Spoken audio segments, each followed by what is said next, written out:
5 weeks. We wish you were here for 5 years. So, Caroline, let's hear what you have to say. Oh, okay. I'm in Miss Brady's, well, I was in Miss Brady's AM, so it's for younger class, so it's like 3 going on 4, but most of them are still 3-year-olds. And so a lot younger than some of the ones that you guys are dealing with. But we have one boy with Down syndrome in our class, and then we have visitors that come in during our circle time and some of the playground time, and sometimes some of the centers that have cochlear implants. And so there'll be like 5 different students, and they kind of alternate who comes on with days or whatever for that.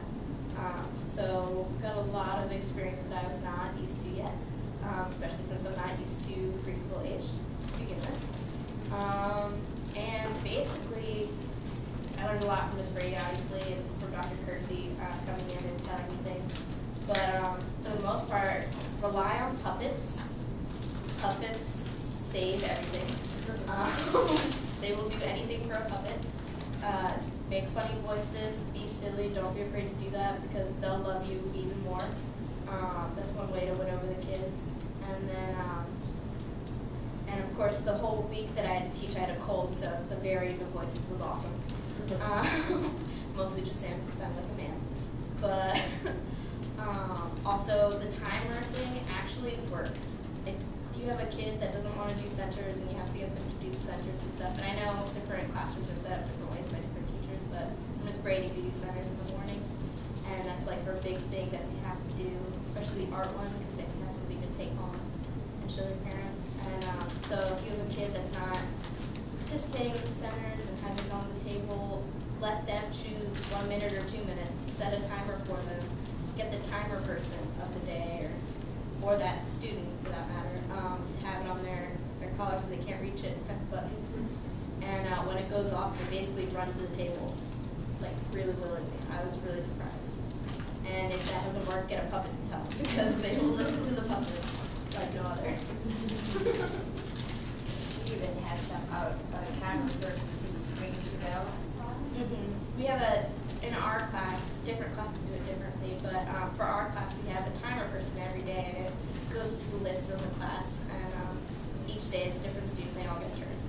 And if they're absent, then it comes back to them, you know. And they get to be the helper for the day, basically. So if you want all the kids to be able to meet a friend that, like, meet a puppet that you have, then they'll walk the puppet around to their friends or whatever. Or if you're trying to get them to line up for going outside, then they're the ones who get to touch people's heads to choose who goes and stuff like that. And they also get to lead the line out and lead the line back in, and then in that they get to carry the bell that Miss Brady has, which she uses to call the kids back in, because she doesn't like calling out Miss Brady's class like most of the other teachers do.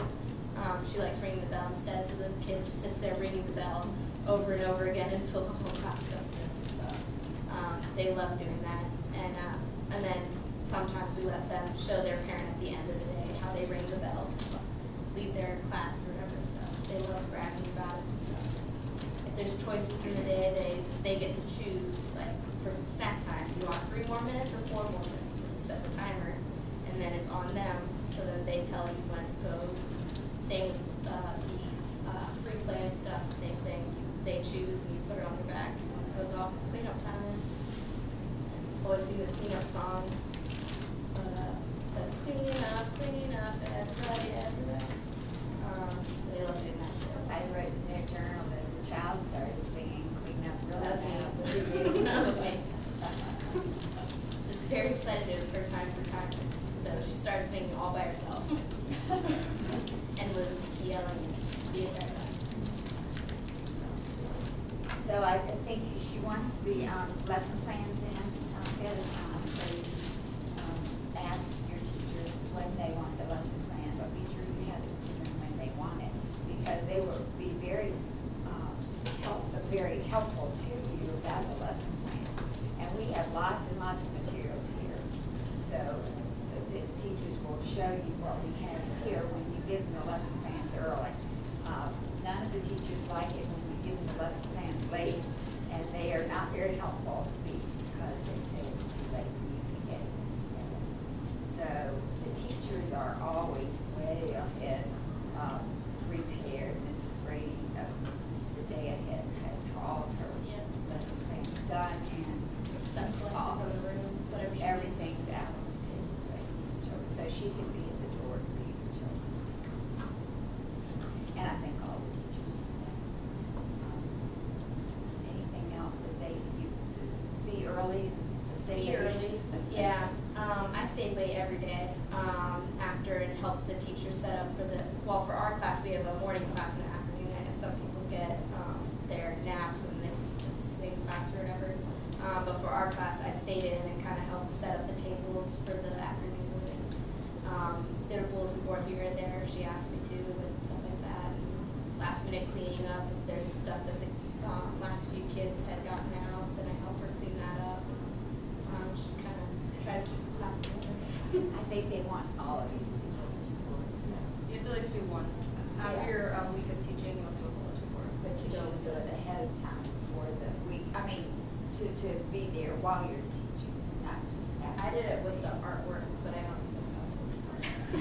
Well, I did mine at halfway through the week. I put some of their artwork up and I put title or whatever. So Why don't you said she wanted it the just artwork? kind of Yeah.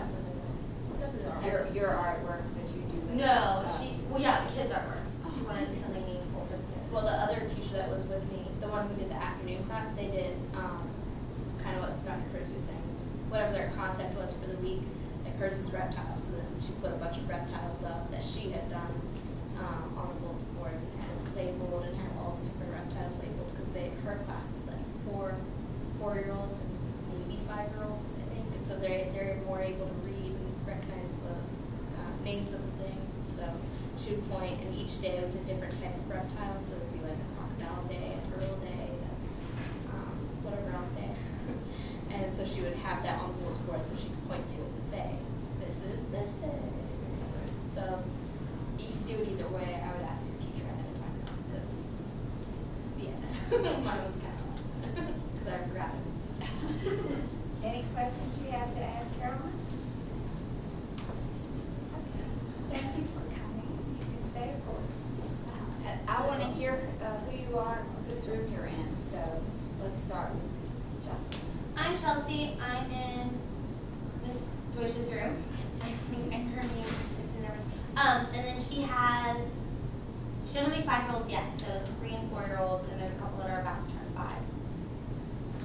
I'm Abby, and I'm also in the room with her. And tell me what you all thought this morning. It's good. It's different. They're so cute. And there's one little boy, Tucker, and he was like, it was so cute. He was like, it was Miss News last week, and I know Miss New. And then he brought an apple for me because I guess they went apple picking. And well, I think he thought there was still only 3 teachers because when the other Chelsea was in there, it was just her. Now there's Abby and I, but he like went apple picking, so he brought in apples. It was just adorable. He has a twin Jackson. He brought apples today. They went on a trip last week. They're funny. But yeah, it's good. It's definitely different than public school. But not only that, but did you notice anything about the children that surprised you?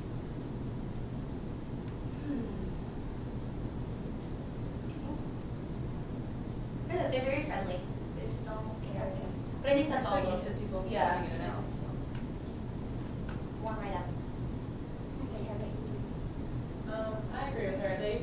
They all seem really, really nice, which, I mean, they're little kids, they usually are nice, but I've never been around them that young. I'm usually in like 7th grade, 5th grade.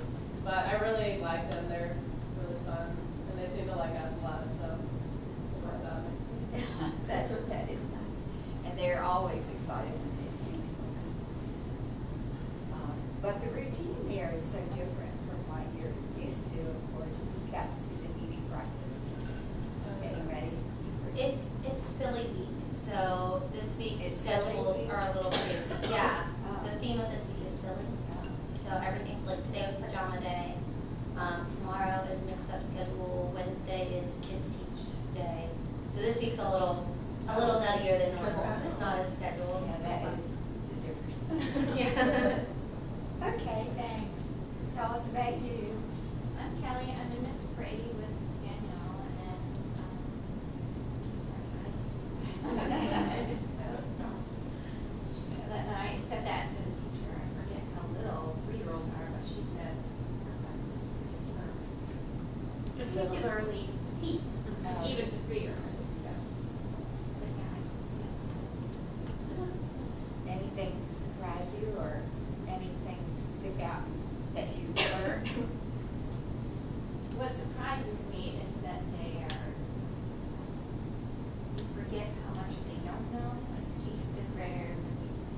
talk normally, right? And when you say words to little 3-year-olds, they don't even talking about like skeleton, you know, they don't know what that word is, so you forget that you have to put all the information in that grade. And you have 2 children at home? I have 3, 3?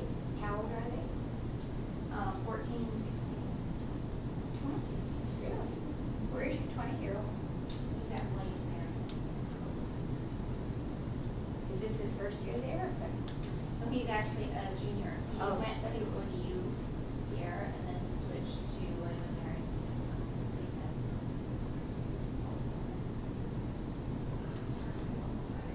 Well, you got your hands full. I do. It's a good time for you to be back here. You're a good role model for them. Okay, thanks. I have Miss Pearson, and she has 3, 4, and 5-year-olds. And it was really fun. I'm always worked at preschools, and so Oh, you have? yes, and I haven't been in one in like about 6 months.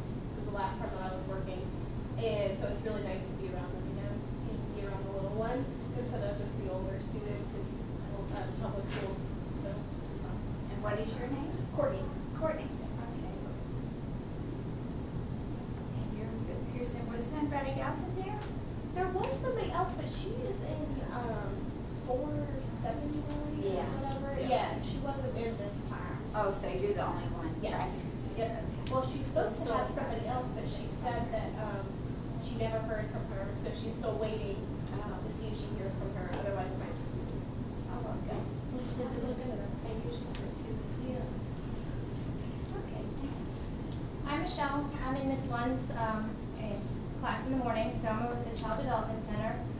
It's my second time over there, and quite a few of the kids in Miss Lund's class, I think she's like upper level 2, low 3s, because we're some of the kids are working on potty training, so there's lots of thumbs ups when they go pee in the potty. But a lot of the kids there, quite a few of them I remember from my rotation in Miss Powers' class last fall, so, you know, some familiar faces, but it's a lot of fun over there. Definitely different from public school. You know, I've got kids, so, kind of brings me back to when mine were that little. How old are yours? 11 and 9. So I've got one in middle school this year and a 4th grader. And it's actually funny, Miss Lund and I were talking this morning about my 4th grader, and come to find out her son and my son are actually in the same class in the same elementary school, and she and I live in the same neighborhood, just on opposite ends. So Did you not know that until today? until today. And they're in the same class with the same teacher? Yep. How funny. So And what school is that? Ocean Lakes in Virginia Beach. So I'll have to go home and ask Aiden about Zachary. She's gonna go home and ask Zachary about Aiden. So. Oh, that's neat. Yeah. That's really nice. I'm Sarah. I'm in Miss Brady's PM class, so I haven't been yet. I've never done anything here, so I'm really, really excited. But I don't have anything to add. You're kind of what? I don't have anything to add yet. 'Cause I Oh. haven't been yet, so. Is Sarah with an H or without an H? With an H. Yes. Sarah's. It's nice to have you. Oh, okay. My name is Brandy, and I am in Miss Brady's PM class with Sarah. And I've actually done Miss Brady's class last year, when I had to do a class around like 70 hours. It was fun. I remember it was a good. It's funny that you got her again. Mm-hmm. Hi.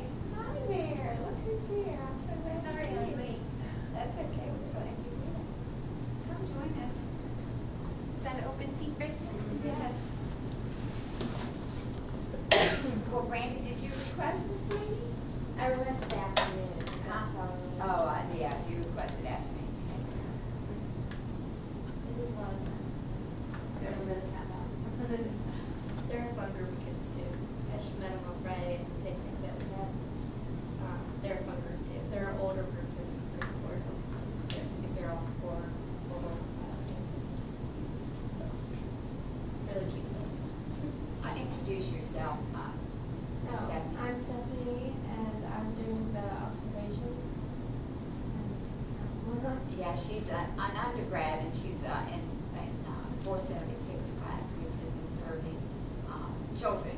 So it's nice to have you here. And she's coming around in different classrooms, taking having the opportunity, and she will eventually be working in the classrooms too. Excellent. Okay.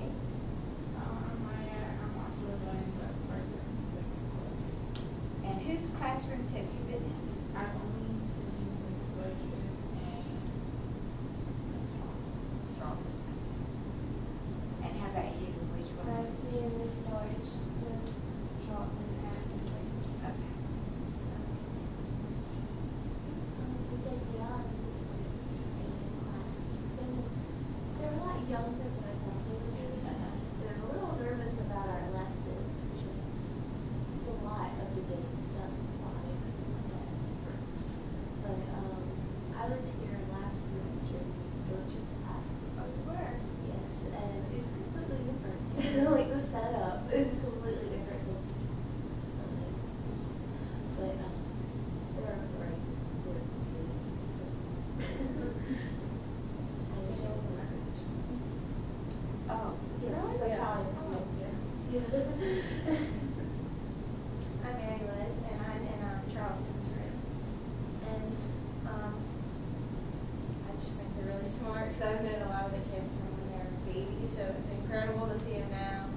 And I'll bet you've had. I've had a lot of them, and now I have a lot of the siblings, so it's really cool. Mary Liz has been over in our Child Development Center for how many years? Like 4 years. 4 years. Just seeing the kids doing more She's in things that now. baby. I like it. Now, was anybody in there with you today? There's a guy that's supposed to be in, I'm not sure his name, but he's on vacation, so he should be back tomorrow. Oh, okay. So I'm not sure his name, but just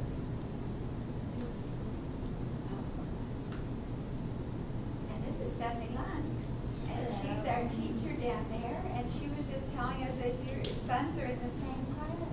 Oh, yeah. Yeah, we live in the same neighborhood. It's so bizarre, actually.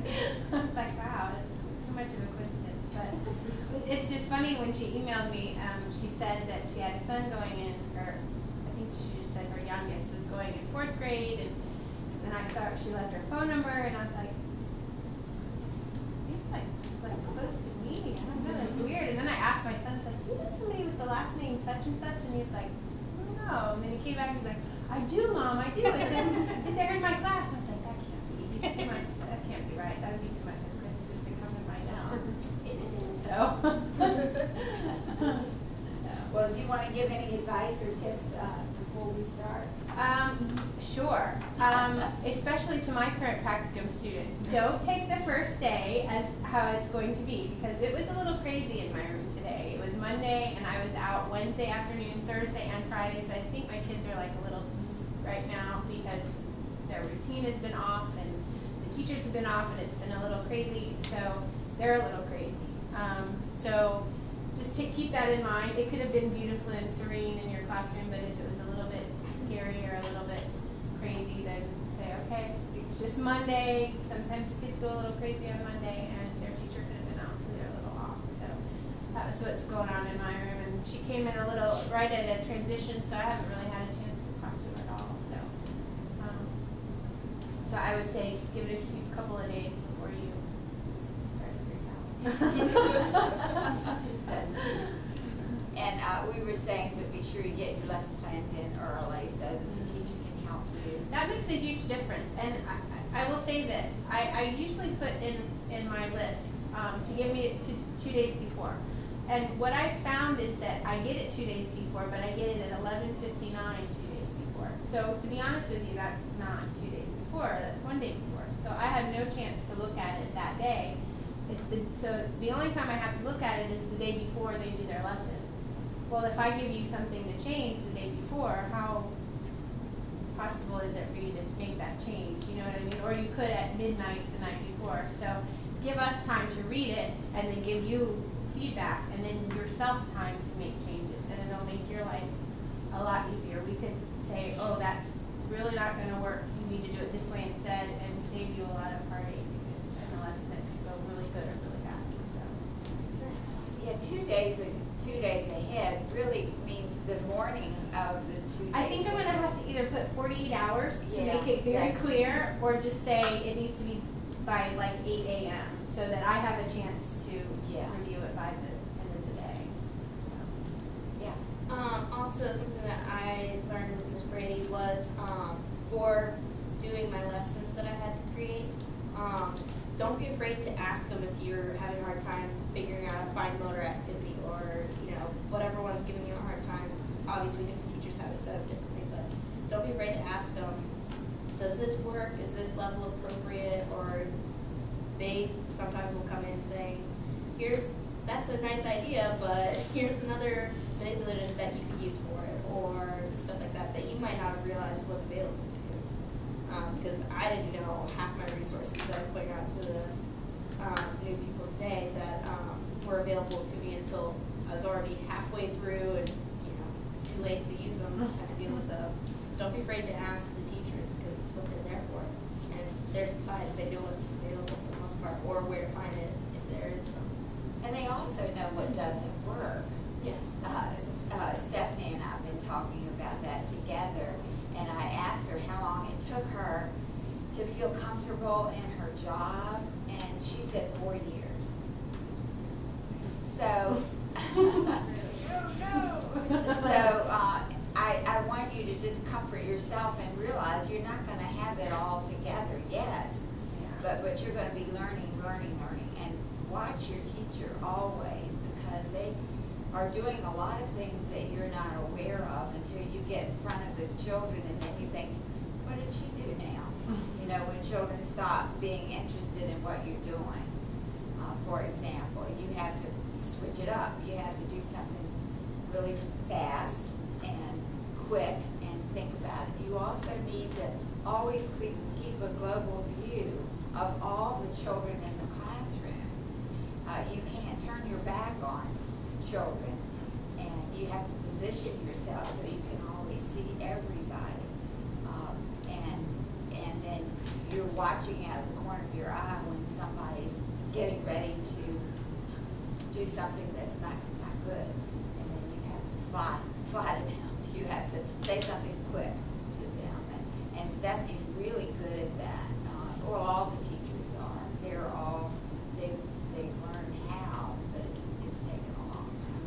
You want to add to that? Well, as far as the global view is concerned too, if you find yourself, their attention span, depending on the classroom you're in, is very short, and they bounce from one thing to another very quickly. All the classrooms, their attention span is shorter. So if you find yourself sitting on the floor and realizing that whatever you were doing with a group of children, they're no longer interested in. If you find yourself by yourself, then fine, go find some, as Ms. Powers always says, go find some children. So we go find some children. So don't feel bad about saying, okay, they're not interested in this anymore, and that's okay. Let me get up and go over here. And then 5 seconds later, you might be back over there to play with that again. So, make sure you not only keep a global view, but mill around the room and often and get into what they're doing. They are always welcoming to have you come and play. They don't always come to you. You go to them. And it rarely works to call one child up and then have some big conversation with one child, because the rest of them are going to just fly away. So you have to really be careful not to dwell on just one child. I've observed in her classroom where the teacher brought one child up and had them answer some questions and then do a hole punch, and she just lost the rest of the children because it was way too long. It's definitely okay to punt the plan. If you realize, oh my gosh, that this, to me, in my head, this was going to take like 30 seconds and it's taking 2 minutes per child, just punt the plan and figure something else out. And you can even look at the teacher and say, this is taking too long, I'm not quite sure what to do. I mean, to me, if somebody said that to me, I'd say, great, she can recognize that it's not working, and let me suggest to you what to do. And I would tell you that we've instructed all of our teachers to jump in and help you. So don't feel like they're just going to let you fall flat on your face. We want them to jump in and help you. And so don't feel defeated if they do, if they need to. That's just another learning experience. And when you master what we have here for you to learn, you'll be able to be magical everywhere, because these are the hardest children. And these are the techniques that you have to have in your repertoire anyway. And it's just that you have to master these, and then 5th grade will be easy. 3rd grade will be easy if you got this down. And don't underestimate what 3rd graders and 5th graders like. They love Kiss Your Brain. They love puppets. They love the things that these little children love. So I just want you to enjoy your weeks here and feel like you've got a lot to learn, and you're here to learn. The first thing for you to realize is that safety is first, and that we need to count children all the time. And we count children when they go in, when they go out. The children wash their hands all the time as well. I guess I should say that too. Children are supposed to wash their hands when they come in the morning, right? They're supposed to. The parents are supposed to do that. Oh, But yes, that's what they're supposed to do. And if they're independent, if they're able to do it themselves, obviously they do it on their own. and before and after snack, and before and after art, and before and after everything, washing your hands. Coming inside. Yeah. And you need to wash your hands too. And of course, getting sick is an occupational hazard of being with children. And many times, our students get sick the first time they're with children because they're not used to it. And so be sure you take your vitamins, get your sleep, eat well, wash your hands, wash your hands. But the numbers are very important, and you have to always know where every child is. And I could spend the rest of the day telling you horror stories about children that got away. And all the children that I would tell you about were found. There was one left on the bus. There was one left in the playground. And a policeman came and saw the child in the playground and came in and said, did you know there was a child? And there have been children left in their cots when there was a fire drill, and we were outside and counted, and there weren't enough children. Well, it was time to come back in. There still weren't enough children. And so this teacher was freaking out and found one under the blanket in the cot. Another child stayed in here, and this is when we had a second floor over there, and the teacher didn't realize that the child was in the bathroom, and didn't know it until somebody downstairs came and said there's water coming through the ceiling, and the child had turned on the water and just let the water run, and the water ran through. There was another child that was left back from a field trip and stayed in the classroom for an hour and a half by himself, which was just shocking that he did that and waited by himself until the teacher got back. And she said, "What are you doing?" I said, "Well, I was in the bathroom. I thought I'd better wait." Of course he could have gone out the door and gone. The worst story was the story, well, this isn't the worst, the story where I was in a school and saw my own son had his tonsils out, and I was coming back from the hospital, which was about 2 miles from the school, and I saw a child, no, it wasn't that far, about a mile from the school, and I saw this child in our school walking, and so I stopped and said, "Where are you going?" And she said, "I'm going home." Well, she lived 7 miles away, so she would never have gotten home, but I picked her up and took her back to school, and the teacher had convinced her. There are other teachers, there are other children that were left in offerings, where a teacher left and didn't realize this child had been sitting in kind of punished, like in a closet or something. And then the worst first story was a story that a judge called me and asked me my opinion about a child who the teacher had sent her to the office, and on her way back from the office, this was a very responsible child, on her way back from the office, she looked out the front door and saw her mother's car, so she ran out because she saw her mother's car, and she got hit by a car. So then the judge was asking me, did I think the teacher should be held responsible for that? And I said, no. But anyway, those are the kinds of situations. We also had a student teacher who there was a substitute that day, and she asked the substitute to take the children out on the playground.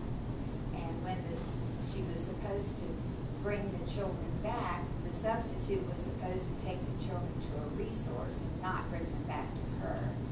And so the substitute had failed to see one child out there, and this child had autism, and he was kind of hiding. And so the substitute took all the other children to the resource. And later, this child came around the front door and came in, and the principal was very upset. Where were you? And he said, I was outside.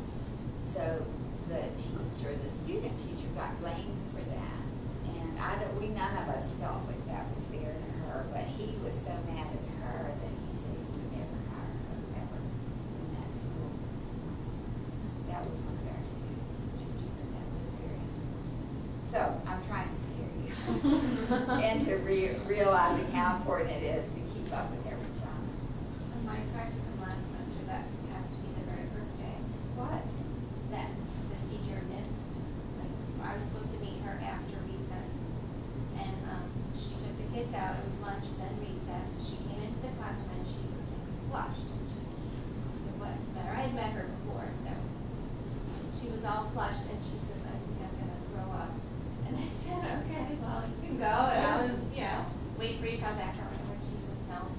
One of the boys, the kids had come in and one of the kids had said to the teacher, so-and-so decided to skip school.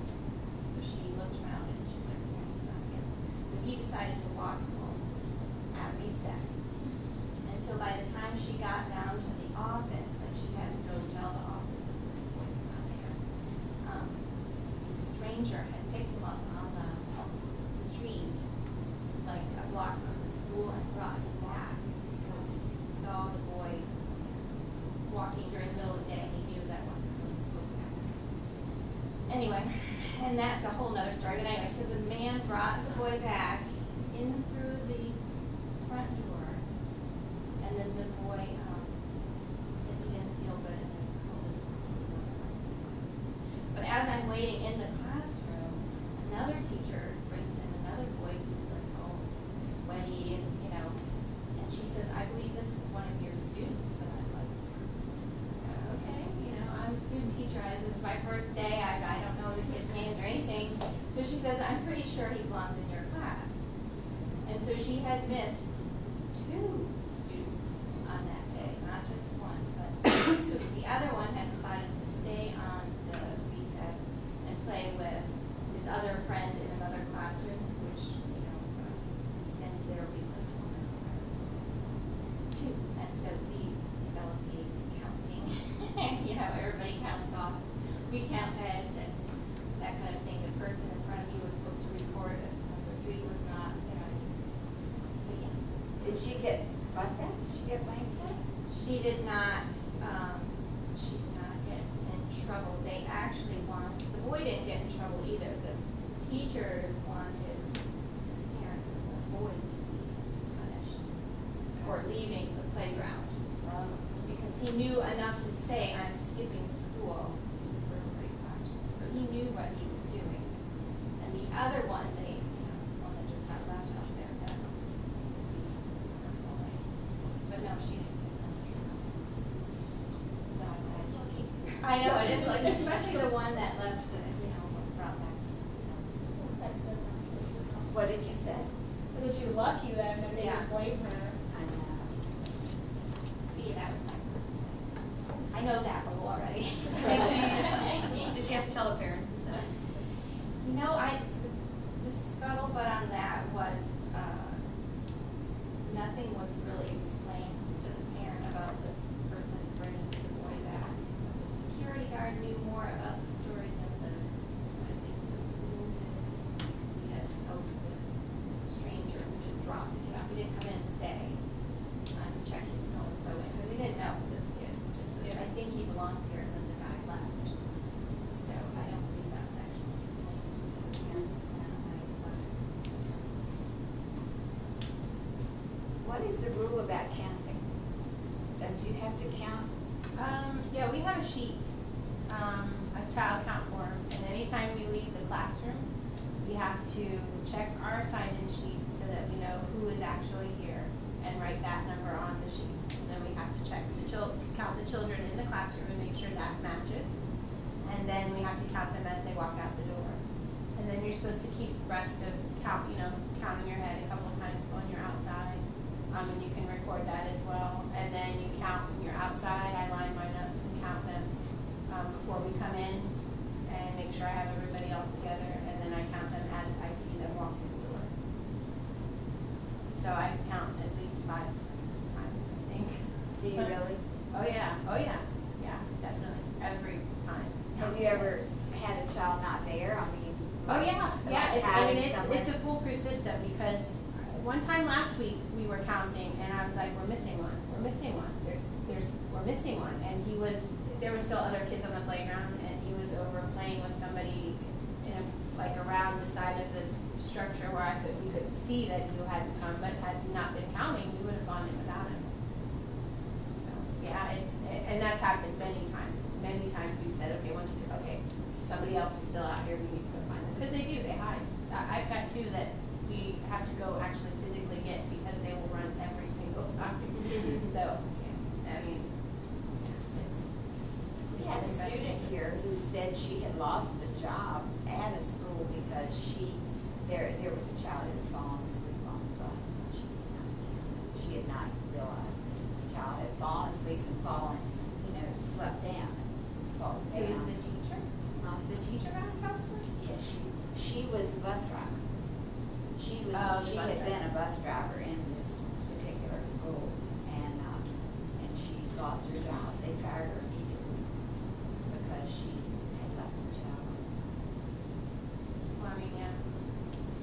Like that easy for them. At the preschool that I used to work at, just basically like what you were saying, and they like drilled it into us, was we had face name sheets, and we weren't allowed to count. We weren't allowed to go 1, 2, 3. We had to go, okay, Billy, Jim. We had to do face and name as we were counting anytime, like same thing, like as we lined up, face and name. As we went out the door, face and name. Once we got on the playground, face and name, you had to sign off that you did your face and name. It was almost a little excessive because you had to keep checking, but never, ever, ever left a kid because you knew exactly who wasn't there. They drilled it into us, so I feel like I'll always remember that and always use it. Well, I'm sure we've alerted everyone to this, and that is so important.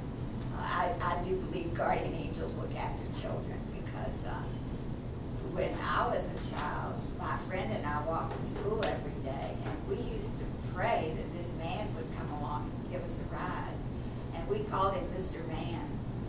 We had no idea who he was, and we always hoped he would come along. And we were so happy when he would pull up and take us to school. I don't think I ever told my parents that. But I didn't realize there was anything wrong with it. In those days, you just trusted everything. And you just took you to school, and that was the end of it. Yeah. My granddaughter has a teacher called whose name is Mr. Maine. I told her that story. I can't believe you did that. That's funny. Well, I wanted to give out this handout too and discuss this together. We don't have much time, so maybe you can leave the handout here. Or if you promise to bring it back, then bring it back next week, because we only have a lot of time.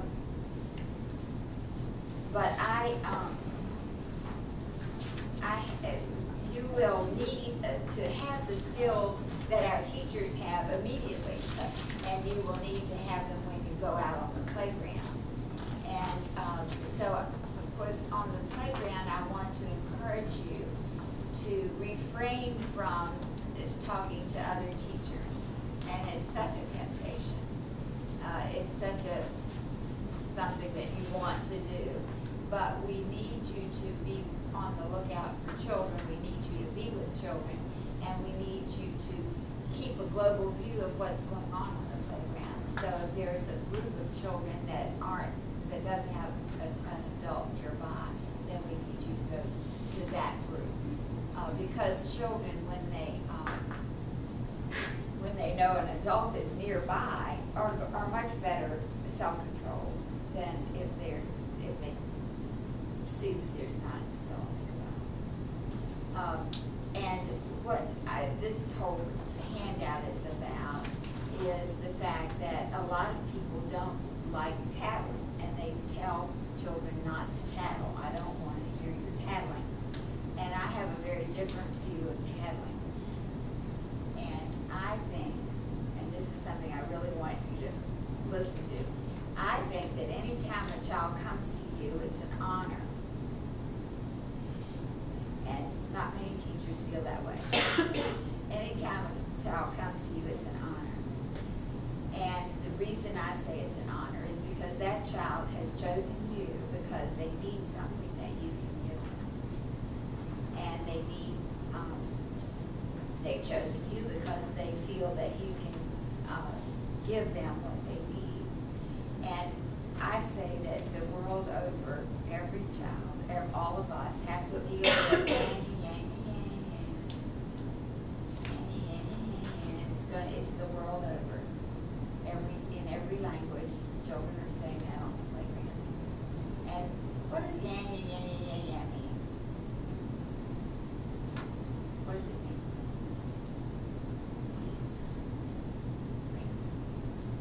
It means like I told you so, or I don't know, to irritate, I guess, another child. Instead of be kind of say I told you so, or I'm doing this or something like that. I don't know.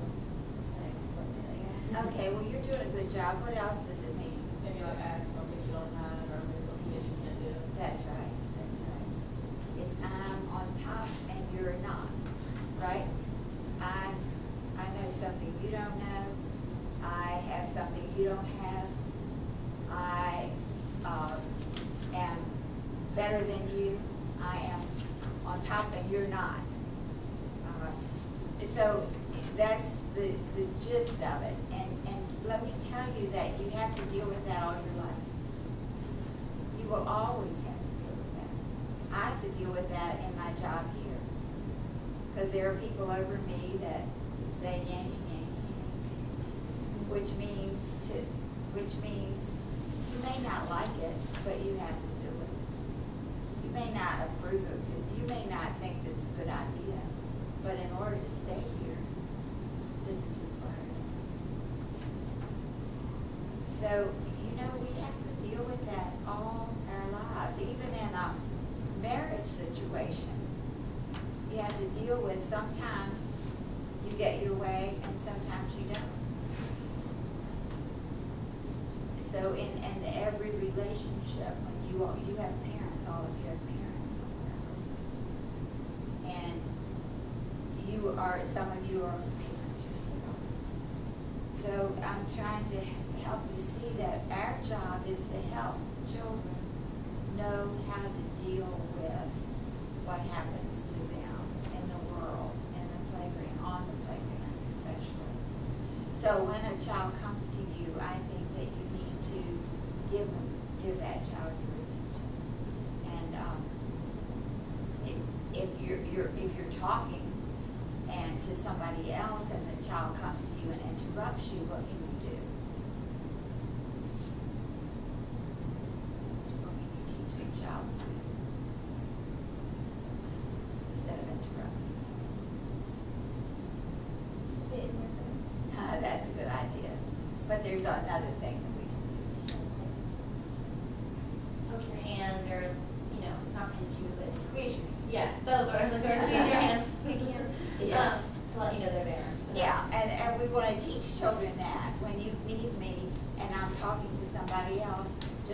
my hand. And then I'll know that you need me, and I'll squeeze your hand back, which means I know you're here. And it means I'll stop as soon as I can and help you. And if it's another adult who comes along and squeezes your hand, you're going to stop and give them attention as soon as you can. So you want to give the same respect to the children. And as soon as you can, then you say to the person you're talking to, excuse me a minute, and then ask this job. So we just want to treat children as if they deserve the respect that other people do. So when a child comes to you and they have a complaint, he said a bad word.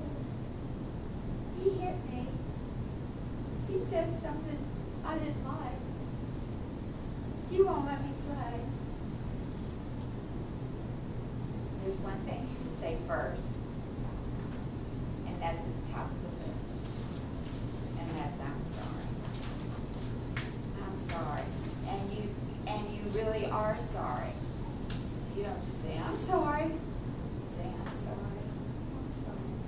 And let's look at the left side of the list here. This is what a lot of people say. Don't tattle, mind your own business, go play somewhere else, find another friend. It's not a big deal. You'll be okay.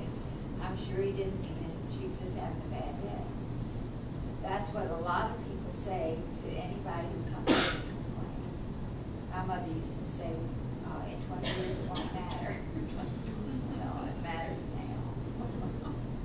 In 20 years it won't matter. Right, married woman. That didn't help.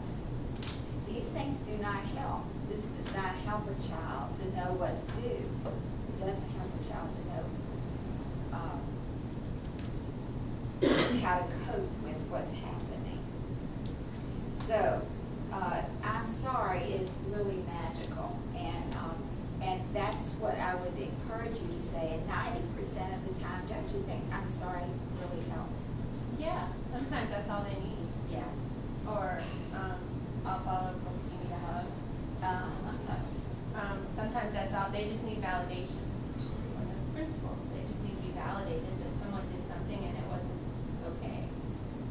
I love that you add you need a hug. I think that's... Yeah, sometimes that handles it right there. Yeah, I would say about 90% of the time that's enough. Yeah. A child just needs to know you care. And let me encourage you to do this at home tonight with whoever you live with. If they have a complaint, just say, I'm sorry, and give them a hug. It'll surprise them. It works for my son if he has a bad day. I'm sorry, give me a hug. Okay. Usually it's better. And really, if you do that with your significant other, it'll help too. Give them a hug. I like hugs. I know. I've had a bad day. I know. Honestly, it's so interesting how we think we need to tell them, you know, what else to do. Like, well, tell them off, or go. Let's see. It's not a big deal. That's not a big deal. Well, you should have heard what happened. There's so many times. Okay, and then the ones down the list, we'll talk about this next week. Thank you for telling me. And maybe you should keep this list because you might need it to refer to it. But I'll go over this again next week. Thank you for telling me. I would never do that to you. Those are all very helpful. I'll be watching from now on, and that's also helpful. And I'm sorry your ears had to hear that. So these are the things that I want you to try to incorporate in your language, and especially on the playground, but not just the playground, when children come to the classroom. Okay, have a wonderful